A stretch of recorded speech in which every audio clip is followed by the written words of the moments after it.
Assalomu alaykum. Asaka tumani 29-son bolalar musiqa va san'at maktabida 2026-2027 o'quv yili uchun qabul boshlandi. San'atni sevuvchi, musiqa va ijod olamiga qiziquvchi iqtidorli bolalarni maktabimizga taklif etamiz. Maktabimizda fortepiano, skripka, doira, dutor, nay, urma va zarbli cholg'ular, urbob, gitara, tasviriy san'at, amaliy san'at, an'anaviy xonandalik hamda vokal yo'nalishlari bo'yicha davlat ta'lim dasturi asosida ta'lim beriladi. Shuningdek, musiqa nazariyasi, xor va musiqa adabiyoti fanlari orqali o'quvchilarning bilim va ijodiy salohiyati yanada rivojlantiriladi. Darslar zamonaviy innovatsion texnologiyalar asosida o'z sohasining malakali va tajribali ustozlari tomonidan olib boriladi. O'qishni muvaffaqiyatli tamomlagan o'quvchilarga davlat namunasidagi guvohnoma taqdim etiladi. Qabul 1-avgustdan 31-avgustga qadar davom etadi.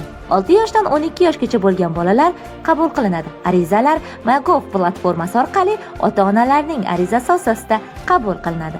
San'atga qo'yilgan har bir qadam kelajak sari qo'yilgan ishonchli qadamdir. Asaka tuman 29-son bolalar musiqa va san'at maktabi iqtidorni kashf etadigan, orzularga qanot bag'ishlaydigan bilim maskani.